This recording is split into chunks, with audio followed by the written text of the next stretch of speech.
So around 4 to 5 years ago, I created a series called Tips and Tricks, where I showed you how to get some tough and difficult trophies, or a unique technique you can perform in a video game. And I believe we are overdue for a new one. So today, not only I'll be reviving the Tips and Tricks series, but I'll also be showing you something completely different. Something that could be helpful to some people, and that is how to create a thumbnail for your YouTube videos. I have sort of explained this before, but instead of just telling you, it's about time that I showed you.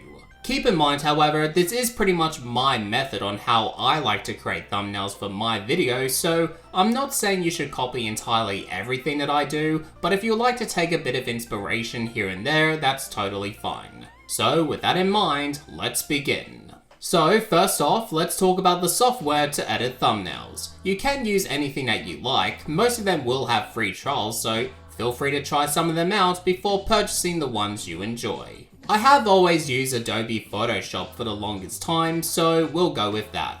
My thumbnails are very simple to make, so hopefully this will be an easier way to follow along for newcomers who would like to make videos. My guinea pig for this tutorial will be on my previous video, The Emperor's New Groove for the PlayStation 1, which will be a link in the description box below if you want to check that out. Hashtag not a sponsor. A few things I do need are a background photo, a picture of the logo, a character, and a picture of myself. There's also a couple optional stuff I use, but I'll go through that later on. Firstly, before I start filming my camera work, I do a pose strictly for the thumbnail. Once I'm happy with that pose, I'll head over to my video editing software and create a single photo of that through the freeze frame. Once that's over and done with, it's time to start the thumbnail process. I grab my background photo, which represents the topic of a video, and I resize that image to the recommended YouTube thumbnail size, which usually is 1280 width and 720 height. Then I grab my photo pose from earlier and begin to do a quick selection on just myself.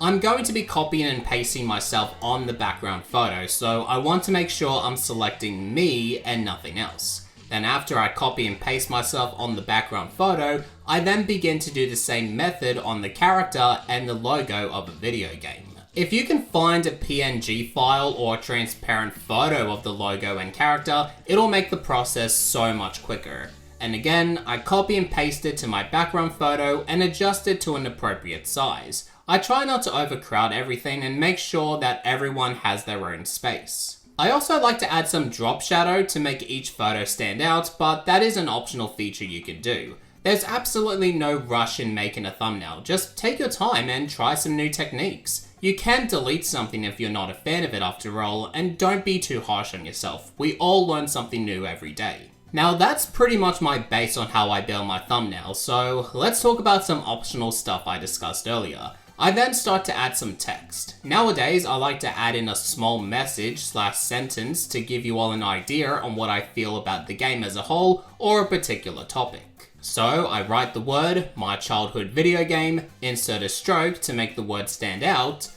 Don't look at me like that, that's literally what it's called. Put in some drop shadow, and then I grab one word from that sentence and highlight it with a bright color, roughly to match the logo or topic of the video. The last optional thing I do is give the background photo a stroke effect as well, and color it to match the highlighted word. Once that's done, I move and adjust things around to make things even and presentable, and that's pretty much it. I keep my thumbnails very simple, but I also try to make sure these thumbnails are recognizable to the audience, to ensure that they know what type of video it is. But like I said, if you want to take this sort of format and add your own style and flair to it, that's absolutely fine. But anyways, that's how I create my thumbnails for my YouTube videos. I thank you all so much for watching, and if you enjoyed this video, then make sure to leave a like, share the video, and subscribe to the channel. You can follow me on Instagram, the link will be down in the description box below, and as always, take care, thank you for watching, and I will catch you all next time.